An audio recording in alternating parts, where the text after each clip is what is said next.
we are the team at Foden Property, and we thought it might be nice to have us all here and give the opportunity to ask some questions that we get asked a lot, or any questions that you guys have got, and we'll just off the cuff answer the questions. So this is Jenny, this is Lindsay, this is Lucy, and I'm Katie.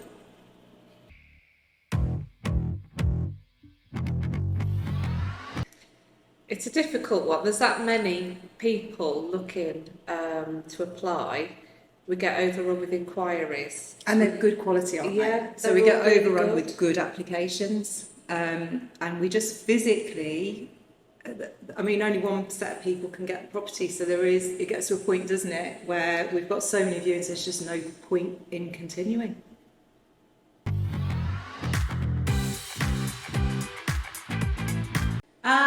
Well, from a sales point of view, we like to work really closely with all of our vendors, and of course if there's something in specific that you want to be marketed or something that you don't want to be photographed, then of course we'll work hand in hand with you.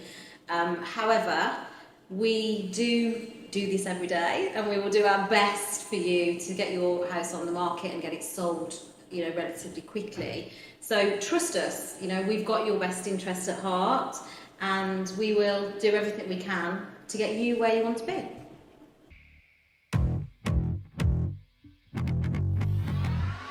That's a very difficult question.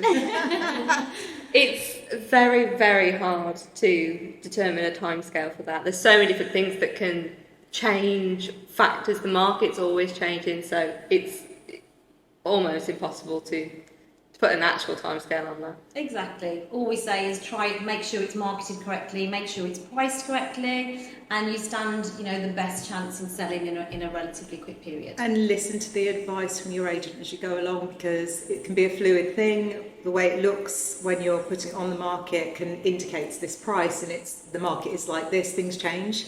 And we get more, the longer your property is on the market, the more information we get, and sometimes you need to just listen to what you're being told. It will help you to sell. Yeah.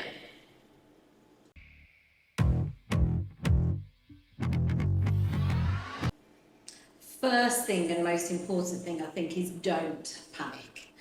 You know, there can be bad surveys, absolutely, but there can also be, what we find a lot with the home buyers survey, for example, is they have to highlight everything as like today's standards. With electrics, for example, a property that's been built yesterday is going to be up to today's standards. A property that was built last year, although the electrics are great and fantastic, they're not going to be up to today's standards. So on a home buyers survey, for example, they will flag that they're not up to today's standards and potentially mark them as an amber or a red. It will be scary to buyers, especially sort of first-time buyers or people that haven't seen these before.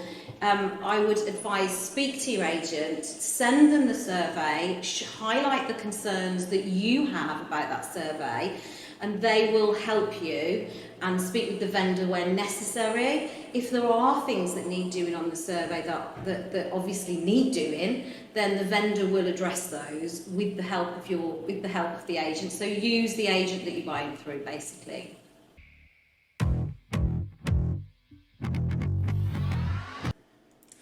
This is a question. Getting more and more of this. We are. Actually. Yeah. And I think the first thing is we will always try and recommend maybe selling with the tenant in situ, maybe to another investor. Would you agree? I agree. Yeah. That's actually the first decision you as the homeowner needs to make is, are you looking to sell it with your tenant in situ or are you not? Obviously, if the tenant is not in the property, you'll probably open it up to a much wider range of potential buyers. However, there are legal implications to a tenant. Tenants have rights. And also, you're going to end up potentially with a void period if you sell it with the tenant out. And what we do find is that a lot of landlords kind of don't understand that the minute we actually give a tenant a heads up that the property is being sold potentially to somebody who's not an investor, the next step for them will be to look for somewhere else to live. And, you know, landlords would like it ideally if the tenant stays all the way up to exchange of contracts or completion, and then there's no void period and they haven't got to worry about anything. It just doesn't work like that. So actually, from a seller's point of view, they always ask us to try and make that decision for them. Yeah. It's not one we can make. So the first question as the seller is, am I selling it with a tenant in situ or am I not? And if I don't want to sell it with a tenant in situ, can I ask the tenants to leave at this moment in time? Because if they've just gone in on a tenancy agreement, you can't do anything with them.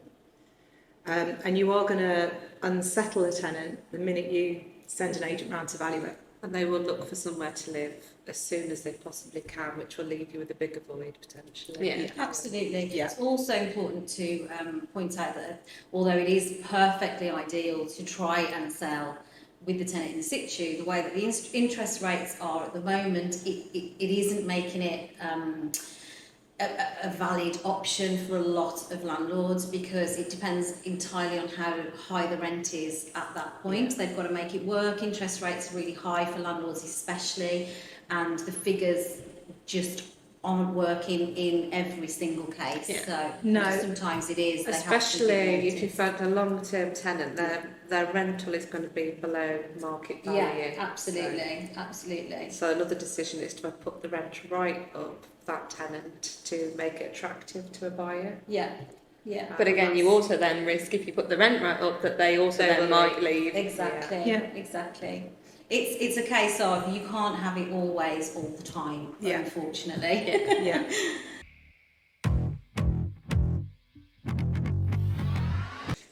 The rule of thumb really is when the tenancy changes, so if you're putting in place a new contract or you've got a new tenant, then you review the rent.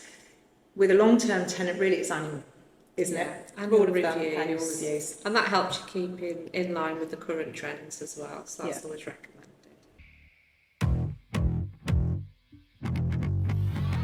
It depends what contract you're in. If you're signing every 6 months in a fixed term, I would check the details in your tenancy agreement as to what you've agreed and signed for. Like we said, every 12 months is normal. Technically speaking, every time a new contract is agreed, you're agreeing to new terms, and that could include a new rent. Mm. So you have a choice at that point whether you sign that agreement or you don't. So I sort of think it is possible that rent could go up more than once a year. We don't recommend it under any circumstance. We don't think it's fair. But if you are signing a new, as Lindsay just said, as you're signing a new fixed term, you're agreeing to the new terms.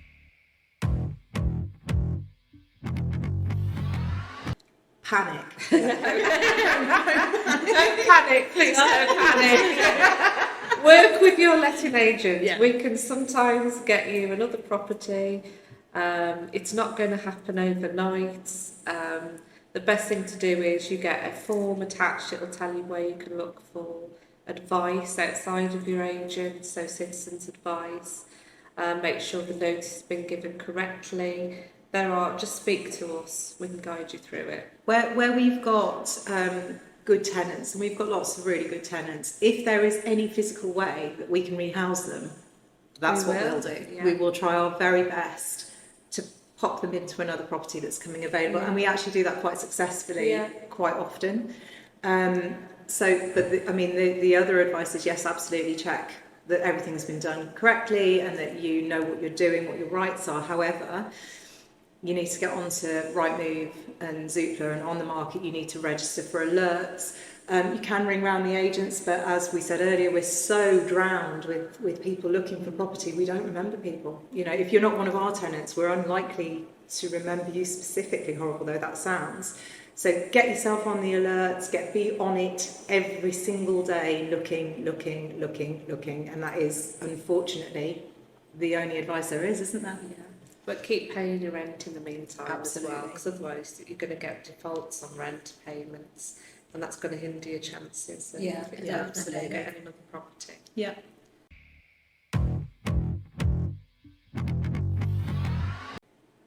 This is something that we encounter obviously a lot. The process is basically that once you've left the property will be inspected. So the key to this is make sure you've reported any maintenance issues. make sure that you are aware of what condition the property was given to you on as per your inventory, because any checkout assessment is going to be assessed against your check-in with an allowance for wear and tear. The rule of thumb is really leave the property as clean as you can, as clear as you can, and if you've damaged any walls, you put up pictures or anything like that, fill and paint. Just do the basic job so that the landlord knows you've tried. You've made the best effort you possibly can. What we tend to find is the biggest deposit problems that we have, where the tenants appear to have not made any kind of effort at all. The landlord has a bad taste in their mouth and they're like, right, okay, well they've also done this and they've done this and they've done this and that stain wasn't there, and it escalates like that. So my advice, I don't know if Lynn's would agree, would be clean it to within an inch of its life, even if it was a bit grubby when you got it. Clean it to within an inch of its life.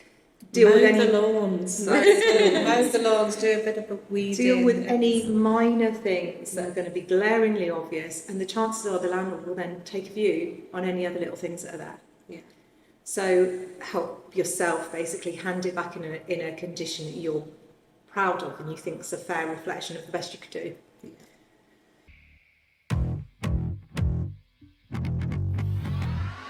The landlord can, if there is likely to be a deposit, the only timeline that there is in place is that the landlord, if there's likely to be a deposit retention or a proposed deduction, they have to notify you that there's likely to be this within a couple of weeks, isn't it? Yeah. Beyond that, then the landlord has it's given basically a suitable amount of time to get any quotes, to get any advice, to get anything that they need. And then it will be put forward to you as the tenant. And you then have a choice. You either agree or you disagree. So all this time, your deposit is still locked away. So it sits with whatever deposit scheme it's with. It sits there. You can't touch it, neither can the landlord. It just sits there. Unless there's an agreed amount. So sometimes it will be a partial claim against your deposit. And so part of it will be released back to you. You then go through what's being claimed. You either agree, you disagree, you partially agree or whatever. So if you partially agree, those bits then get released to the agent and the rest of it gets held. If you can't agree, then the deposit scheme will make an adjudication. So we then have to submit evidence. Tenant will then submit evidence. Then they will independently adjudicate the evidence and make a decision on whether or not we're claiming is fair or not. So yes, the landlord can withhold the deposit, and obviously in all this meantime, that money is held. And the difficulty is that obviously if you've just taken on a new rental property, you've had to provide a new deposit, presumably. You don't really want that money being held. So the key is to come to an agreement as quickly as possible, but the first step is leave the property as nice as you possibly can, make as much effort as you can, because we do know from experience that the bigger disputes start when the landlord feels like the tenant didn't care. And it can take 90 days for the adjudication process, which is a long time to wait for your deposit. Yeah. Well, that doesn't build in the time that it's taken. So we've got up to 2 weeks to let them know that there's likely to be a claim. Yeah. And then we can have, it can take a month to get all the quotes and everything together and actually agree with the landlord what they want to claim. Then that's put forward to you. Then you have time to respond, and that's before it's even gone to the adjudicators. So it's just easier to clean the property before you leave, really. Yeah.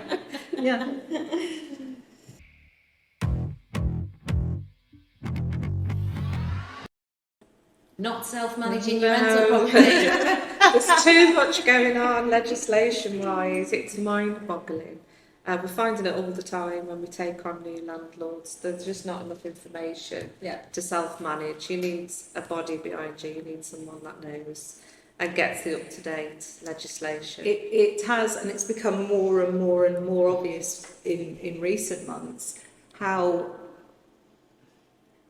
far behind private landlords are in terms of compliance, in terms of legislation, in terms of what they're allowed to do and what they're not. It's sometimes it's actually really quite frightening, isn't it? It is, yeah. They think they've done the right thing. It's not because they're cowboy landlords in the sense that they don't care. They think they've done it right. Yeah. They think they've done the right thing. They think they're on top of it. They've dealt with every single maintenance issue and everything like that's perfect, but they've missed a piece of change in legislation. which means that they haven't done a check they're supposed to have done, or deposit isn't held correctly, or... And this stops you getting your property back if you need to give notice to a tenant. So you have to make sure everything, and be able to prove that you've given the tenants the correct information when they've moved in. Yeah, it's a difficult one because, you know, it looks like it should be easy, and actually it's not. And what becomes really apparent is that unless you're, as a private landlord, a member of some kind of body, how would you know? Because it's not all over the press that, you know, they've brought in new legislation that means that, you know, the property has to have an electrical safety check, for example. How would you know? So you'd have to, you know, if you're going to self-manage, you need to be an active landlord who is constantly checking for any changes in legislation that might apply to them. And then they've got to be able to interpret that legislation into what they need to do. And this is where it helps to have an agent. And it's actually best to keep the relationship professional, because some landlords will self-manage. They become too friendly and it just doesn't work. Yeah, no, that is true. Yeah.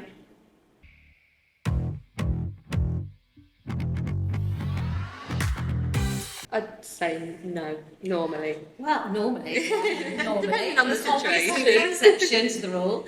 Yeah, absolutely, I would say no, 9 times out of 10.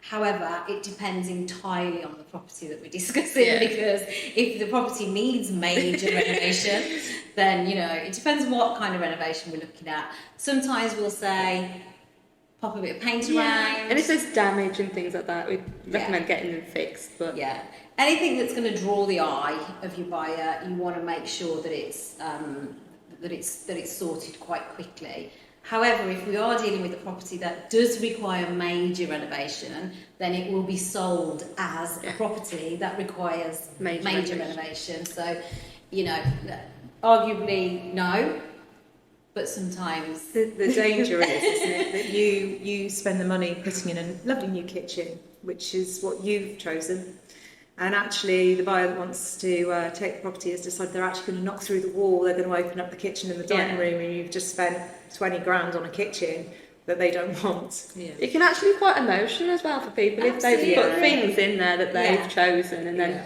someone walks around and say, oh, you know, I'm going to rip that out tomorrow. It can be quite emotional. Exactly, quite, because it's a personal thing. They're selling a personal thing.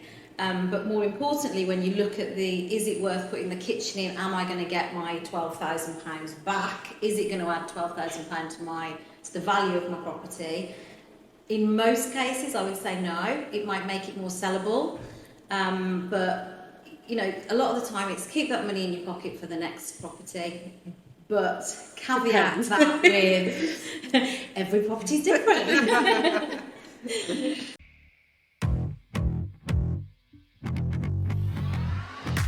See, the one thing that everybody always thinks of is fees. It's got to be, you know, we want a cheap fee. And the question you really need to ask yourself is, well, what will that get you? So, you know, we do know there are some cheap agents out there, and I say agents in a bit of inverted commas, I have to say. Turns out a lot of people actually need quite a lot more support than they think they're going to when they're either a landlord or selling. And so you choose your agent based on, okay, fees need to be reasonable, and that's a given. And we all understand that. Yeah. But also, can you work with this person? Do you trust this person? When this person has to have a hard conversation with you about something that's vitally important, are they going to have it? Because, you know, it's very easy as an agent to just go, tell you exactly what you want to hear. And it's actually not helpful to you. So you actually need an agent who's going to actually have the hard conversation sometimes. And so you need that rapport with them. You need to trust they know what they're talking about. You need to know that they are, you know, experienced and helpful and going to tell you the truth. Truth, absolutely 100% truth. Trust is number one when you're choosing your agent. Do you, as Katie said, do you get on with them? Do you trust them to tell you the truth? And that is so important. And that is true on sales and lettings. Yeah. You know, sales is a slightly different thing in the sense that you hopefully will complete your process, and that's your relationship until the next time. done. But with lettings, it's an ongoing thing. You know, you need to be able to and fro and to and fro and to and fro with your agent, and it has to be built on experience, training, and trust. Yeah, agreed. Yeah.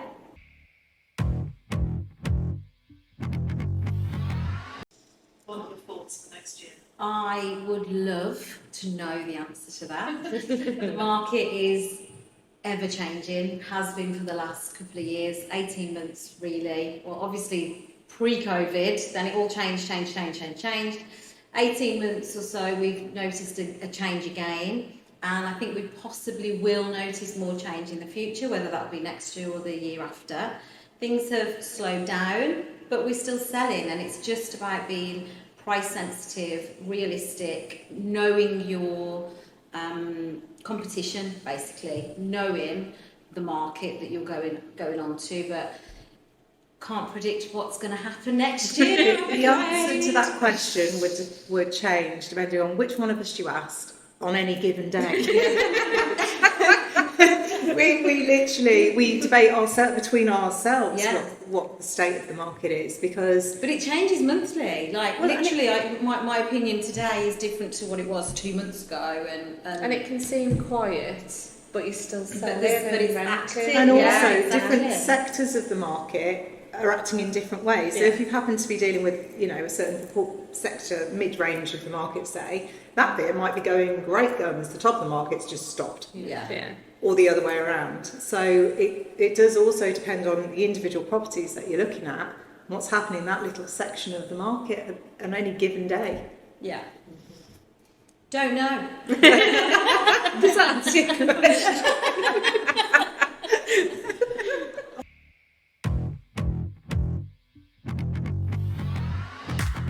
Finding better properties, are you? When we're going out to them, they're a better standard than we've ever known. So I'm liking that. Yeah, that is definitely true, and obviously the quality of tenant is good as well. Yeah. And those two things do directly go hand in hand. The difficulty is that there is still not enough property on the market, and there are not enough incentives to bring the landlords in. So what we're finding is where we've got landlords with bigger portfolios, for example, they're continuing to grow. So they're in for a penny, in for a pound, and they understand that the only way to make this really work is to scale up. Yeah. They probably get better deals on mortgages and what have you, you know, the bigger scale they get. But the smaller and independent individual landlords are retracting 100%, and it's not swapping like for like. So the pot is shrinking, and the number of people actively looking to buy. And I don't know whether the tenants have always... Do you think there's more tenants around? I think Yeah, so. I'd say definitely. Why do we think that is? Definitely. They can't afford to interest buy. rates, Can't get the deposits. mortgages. deposits, yeah. Yeah, because But then they're paying again, cracking rent. I mean, the big rental, rents. exactly. So the rental per calendar month is actually more than most mortgages would be. Yeah. But that deposit, that getting your foot on the ladder, is much more difficult. Although it has become easier again for first-time buyers. Yeah. Yeah, but definitely there are more, you know, people that would be obvious house buyers. You know, we have applications through for people. We think, why don't they own a house? They're earning lots of money. Yeah. And they're staying on the rental market. So there's got to be something underlying all of that. Or What that they is just isn't clear. waiting to see how the market Maybe. moves. Maybe. So if they can rent. Yeah. for I mean, there's a 6 to lot of 12 scaremongering, isn't there? Yeah. That the market's going to crash. And I Yeah. suppose if I was going to go and buy a house, I probably wouldn't do it now. Yeah. You know. Yes, you I was would, of that mind. Katie. Well, I personally would, because I actually don't think the market's going to crash unless the market's talked down. It will become like that self-fulfilling prophecy. If there's so much scaremongering out there, Yeah. there's going to be a correction, and there needs to be actually... There's because already of been a prices. correction, Yeah. and I think the And I think that's scaremongering fine. really has stopped a little bit. It's calmed down quite a lot, and I think we've definitely seen the market stabilised after the correction, which definitely needed to happen. But I don't think there's going to be a crash. No. Good.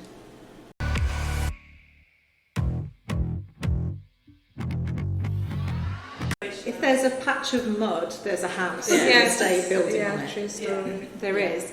The good thing to see is that we are starting to see some social housing, aren't we? Which does alleviate the rental market a bit. But absolutely, and the difficulty with all the new builds is that it artificially elevates property value.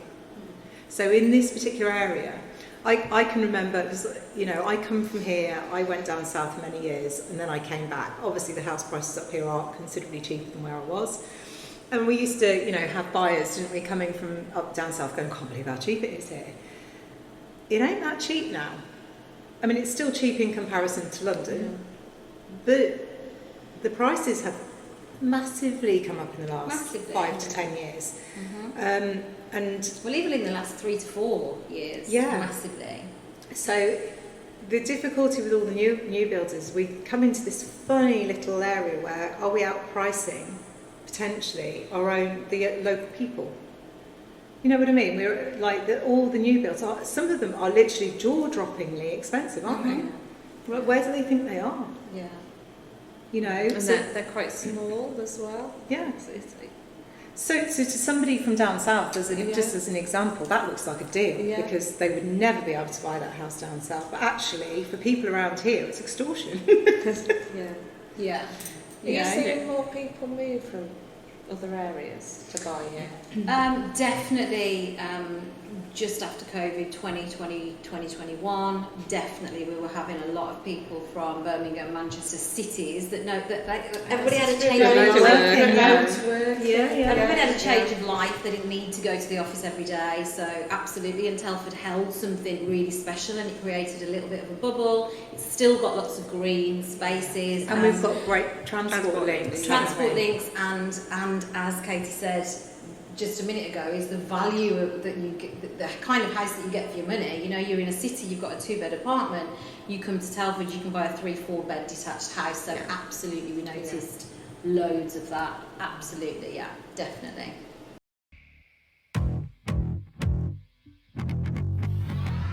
Experienced quite a mix, haven't we? There are people, there's always people in the market that are like their area and want to stay in their area, and they go from a 2-bed to a 3-bed to a 4-bed. We definitely still see a lot of that, but we also see a lot of people coming from other areas. So a big mixed bag. Telford's quite diverse because of the transport links, the hospital and things like that. We get people coming from all. We've also got some really quite young people, haven't we? Sort of fairly young on their property journey, buying some of these whopping great houses. In fact, which is quite interesting. And they rent for sort of 5, 6, 7 years potentially, and then buy their first property that they buy is a 4-bed detached. A lot of people are going in for their forever home first. And they go with incentives, don't they? Because obviously there are incentives to buying new builds, which suddenly makes them more affordable than than a second-hand one. So people stretch themselves because they can get help to buy and whatever else to buy these houses, and that's quite an interesting phenomenon that I've noticed, is that we've got these relatively young people taking on these big houses. So there is a change in the way. It's not so traditionally, you start here and get the... it isn't. No. Well, everybody wants the Instagram house, don't they? Yes.